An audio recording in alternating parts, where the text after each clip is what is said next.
In this video, I outline the blueprint for how I got to a very high level of play. I've assembled what I believe to be the top 10 tips that I attribute as the primary reasons I was able to do so. If you want to max out on your pickleball potential, then I recommend you follow these guiding principles as well. I'm Nicole Havlicek, this is PrimeTime Pickleball, let's get into it. Number 1 is to master the fundamental skills.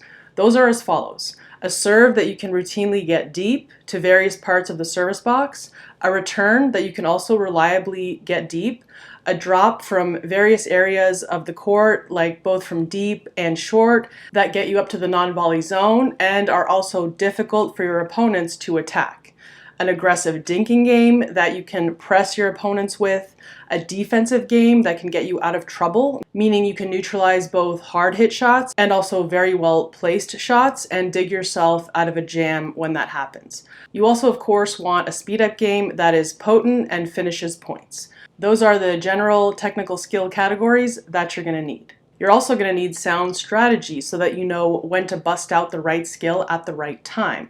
Now, that's a lot of skills that I just mentioned, and each of those skills has subcomponents to it.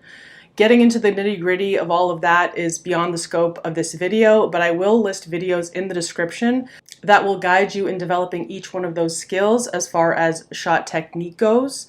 I'll likely list multiple videos in each category since, as mentioned, there are nuances within each skill. The technical stroke components from those stroke-specific videos in the description, combined with several of the upcoming tips we have to share with you today, are going to help you bridge the gap from the level where you are to the level of the players we've just shown. So don't worry, stay tuned and pay attention, because we're going to bring it all together into a cohesive plan. All these tips work together, so you're not going to want to miss any. As far as strategy goes, we've developed a whole course that goes deep into the A to Z of winning pickleball strategy, and you can check that out at doublesystem.com. All right, so on to tip number 2, which is maintain a beginner's mind and give yourself permission to experiment. So a beginner's mind can also be described as an open mind or a curiosity-driven mindset, one that is always open to learn, grow, and adapt. Basically, a perpetual willingness to look at something with a fresh perspective and a readiness to embrace the new and potentially better way and to also shed the old way. So here's the deal on this one. If you're stuck in the same old habits, you won't have substantial improvements. I get it. Breaking away from those comfy strokes that bring some results is tough, but it's a game changer. As coaches, pulling our students out of their comfort zones is a big part of the job. We all want to cling to what feels right, but guess what? That's what got you here, but it's not what will get you there to that next level and beyond. So I'm always encouraging my students to go out there and try some wild experiments on the court. To illustrate that, for example, if you're routinely hitting your serve or return short in the court, and no matter what adjustment you try to make, you just can't quite seem to fix it, do something wildly different, like try to hit the back fence on the other side, like right in the middle of the back fence as hard as you can. I know it might sound crazy, but I'd be willing to bet you'll likely land the next one beautifully deep, since you've been so over-calibrated to hitting it short up until that point. Or maybe it will land a bit long. Who cares? It wasn't the same mistake of hitting it short. And now you have new information. At least now you know how it feels to land it deep. You actually meant to hit the back of the fence. Your brain can process that information and start to help you recalibrate so that your results match your intent, ultimately. Be willing to miss wildly and allow things to feel different, awkward even. What may feel strange at first can actually be correct and is the beginning of your journey to your new great shot. The more you can embrace things feeling weird at first and be willing to miss at first, the sooner you'll be having those breakthroughs, and then you can put in the reps to make it feel natural. Of course, in a game, you mostly want to stick to what you know, but when you're in practice, embrace the freedom to experiment. If you're enjoying this video so far, then please go ahead and give it a like and also subscribe to the channel so you'll be notified of other videos as they come out. Lots more solid tips to come in this video and more great content planned that's coming out soon. Tip number 3 is to use video. A super helpful tool for improving your skills is to take video of yourself and compare it to what you see in the videos in the list below.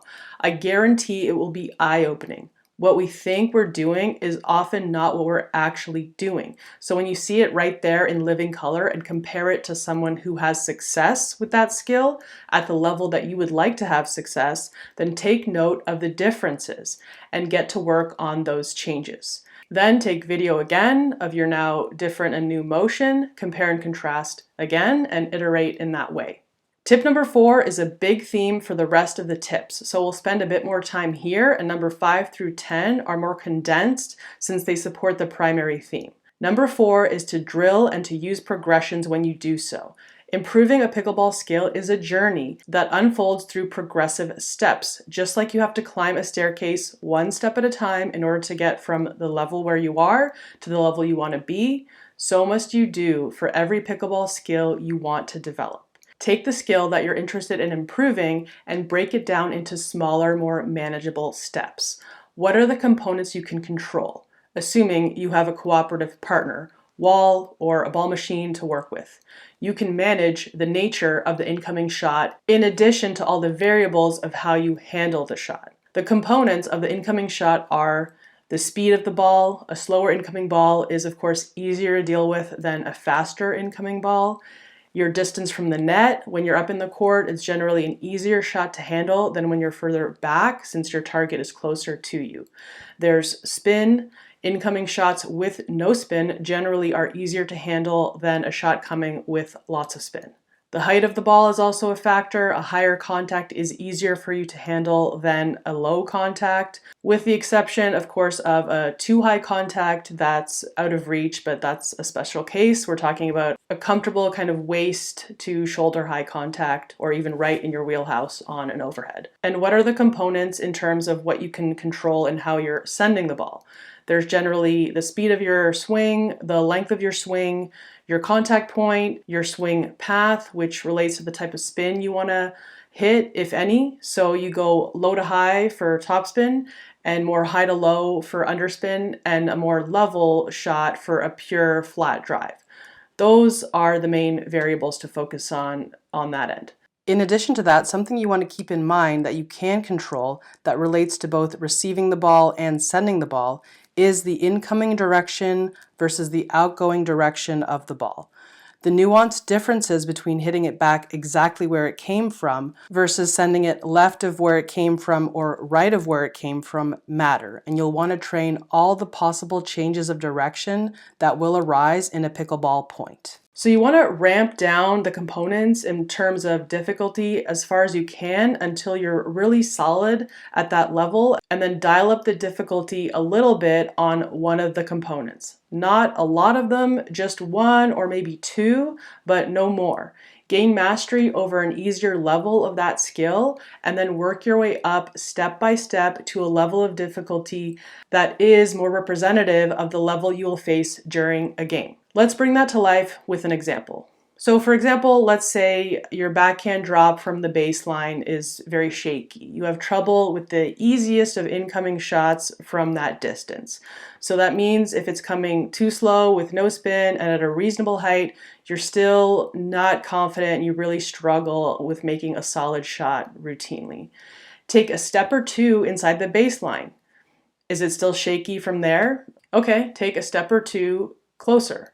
Maybe you determine from there that you're still not great even on the easiest of balls, but you are much more comfortable and you are making a few and of course missing a few. That right there is probably a really good place to start. So get to work there, spend time with lots of reps from that distance on the easier ball before you ramp the difficulty level up in any way by adding, let's say, a little more speed but the same closer up distance, or maybe add distance but no speed, or whatever. You can play around with that. Basically, you have to get good at even hard shots from that distance, so ramp things up one thing at a time. But keep in mind, there's no point in moving on and ramping up any of the variables until you're solid at a more manageable level for you. And remember, you can always make this more fun by scoring yourself in some way, either against your drilling partner or count how many successful shots you made out of 10 or something like that. Get creative with your scoring system. Okay, now we'll move on to tip number 5, and remember that number 5 through 10 are all very closely tied to number 4, which is the drilling progressions, and I'll try to keep them more on the short and sweet side as best I can. So number 5 is to focus on one skill at a time for an extended time.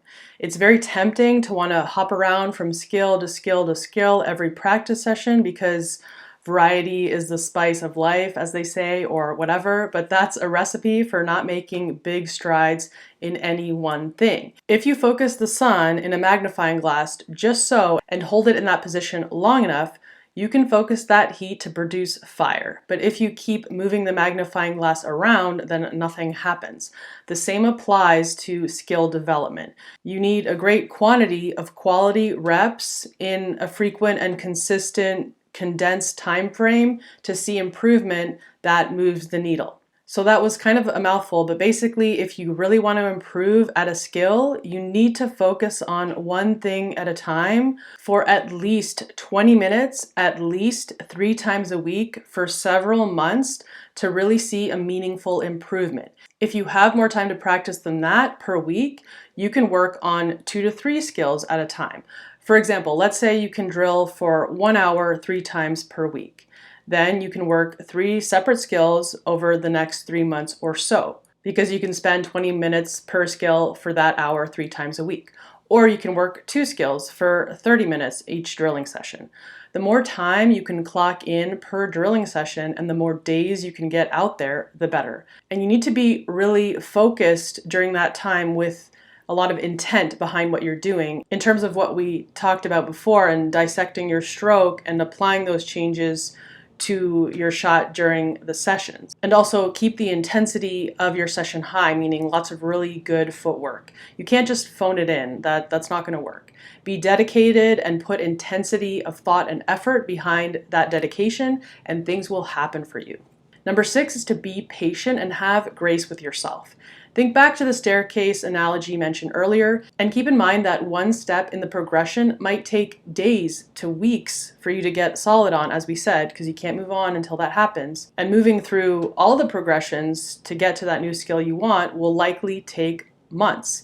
Some steps in the progression will be more seamless for you, while others will prove to be more of a challenge and take a longer time to master. That's natural. Don't rush through your progressions just because one's taking a lot of time. That's not the determining factor for moving on. The question that you have to answer yes to is, have you gotten masterful at that skill at that level? Devote the necessary time at each level of difficulty in order to get really comfortable there. I can't emphasize that enough. Don't move on too soon.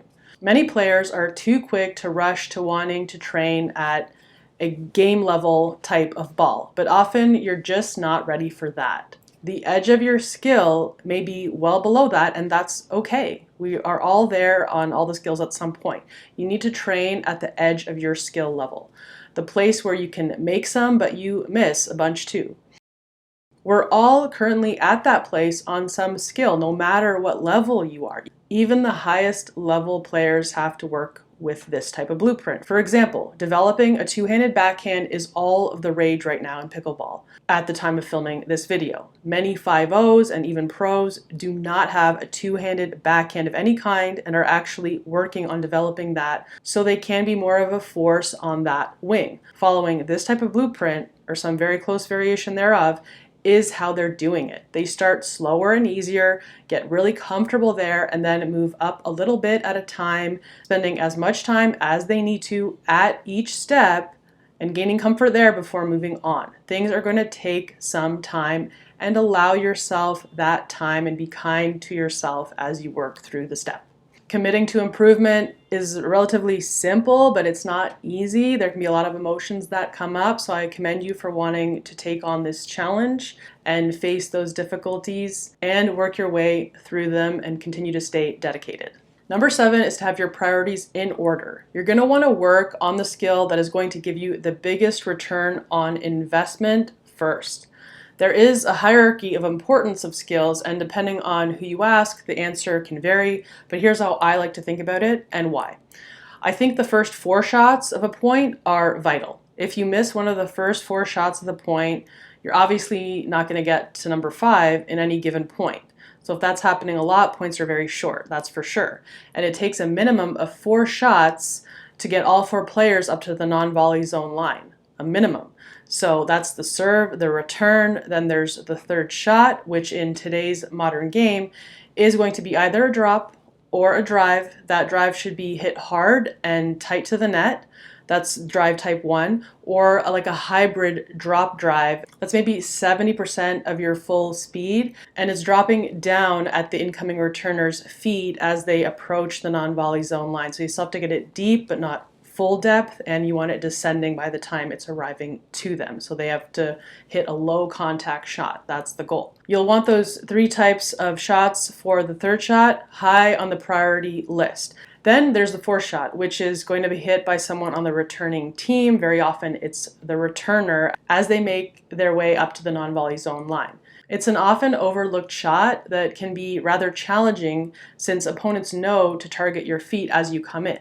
In one of the more challenging instances, which will happen often if your opponents are smart and good, is that they'll force you to take this shot as a volley or a half volley when you're not necessarily all the way up to the line yet and you have some forward momentum and have to hit that low contact shot. So definitely work on that one. After the first 4 shots, I then place attention on aggressive dinking and learning to work your opponents around the kitchen and be on the hunt for shots that you can attack. I'd also place tremendous attention on blocks from the non-volley zone line and resets from more off the line and also further back in the midcourt as soon as possible, and come back to work on that repeatedly for as long as you play the game. Spend just tons of time there. Most high-level players do because it's the most difficult skill.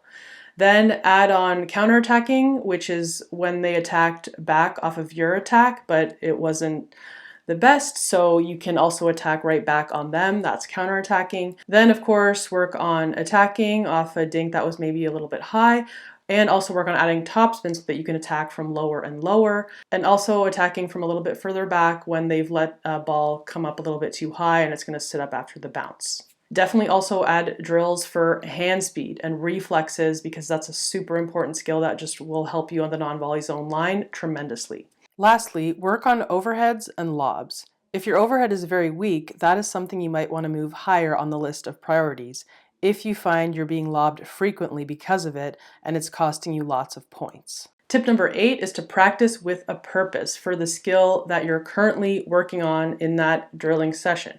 Don't overwhelm yourself with too much information at once. Pick a maximum of 3 objectives to focus on when you go out there for your drilling session.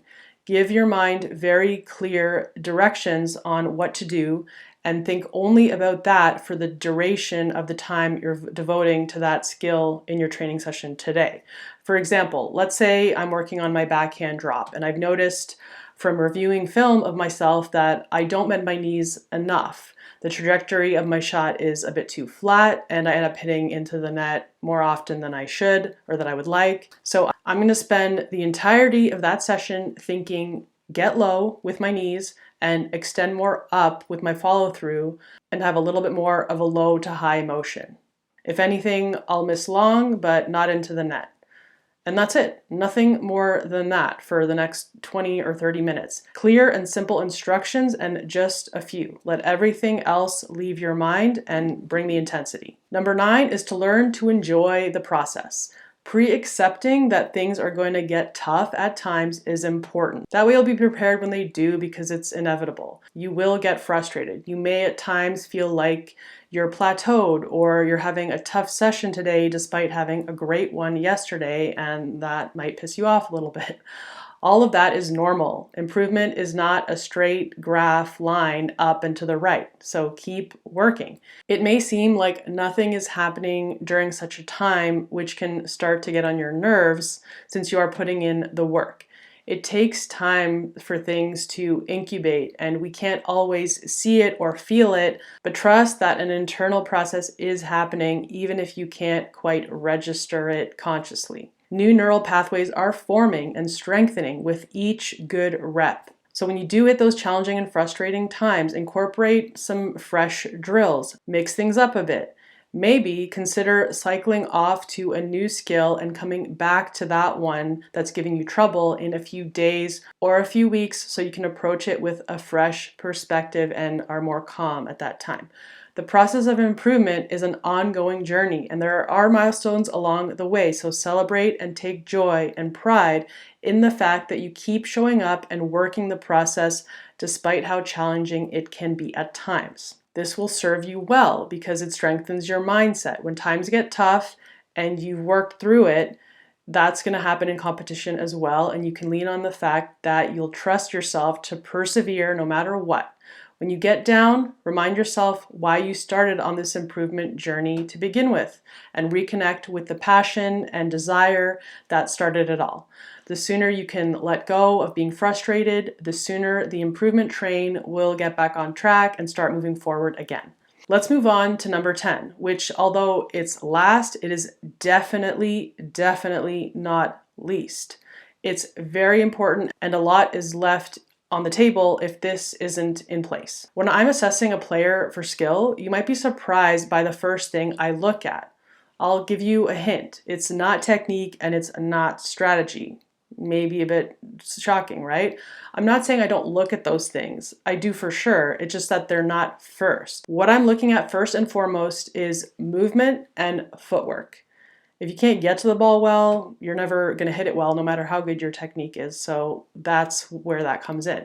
And movement and footwork go hand in hand. How stable is the player in motion? Meaning, can they maintain dynamic balance as they move and recover back? Do they lower their center of gravity while they play?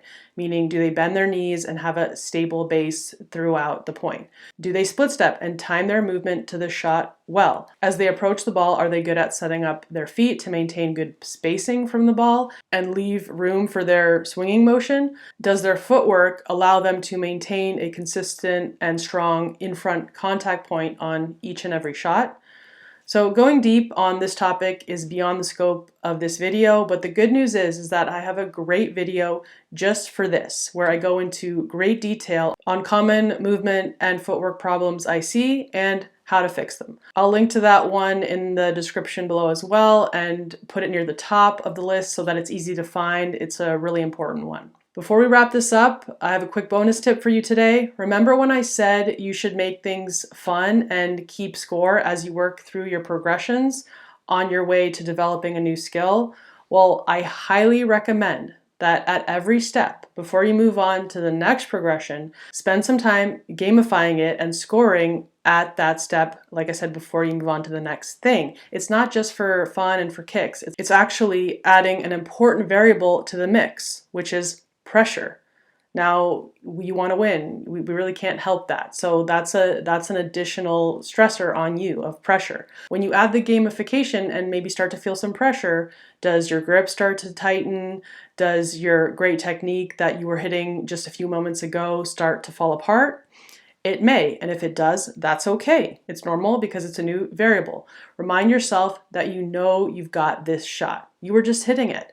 Take some deep breaths, relax your arm, relax your body, shake them out. Remember your objectives. Focused on that, not the winning. When you execute well, the winning will take care of itself. So gamifying is actually a really critical step in the process because it adds that challenge of pressure that's not present when you're just practicing. Always remember that. It's an important distinction. Thanks for making it to the end. I hope you enjoyed this blueprint for what allowed me to get to the 5.0 level and that it serves you as well as it has served me and frankly continues to serve me. I still use this and will continue to use all these tips for as long as I play the game of pickleball.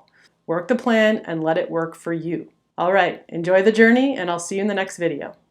As helpful as we think the tips we're sharing in today's video are, there's more to achieving success on the doubles court. Want a complete A to Z step-by-step blueprint for playing winning doubles pickleball? Check out our dominating doubles system today. Go to doublesystem.com to learn all about it. If you enjoyed this video, please like, comment, and share. For more pro player pickleball tips, techniques, strategies, and more on how to take your game to the next level, please visit primetimepickleball.com. You'll find a clickable direct link in the video description below. Thanks for watching. We'll see you in the next one, and until then, happy pickling.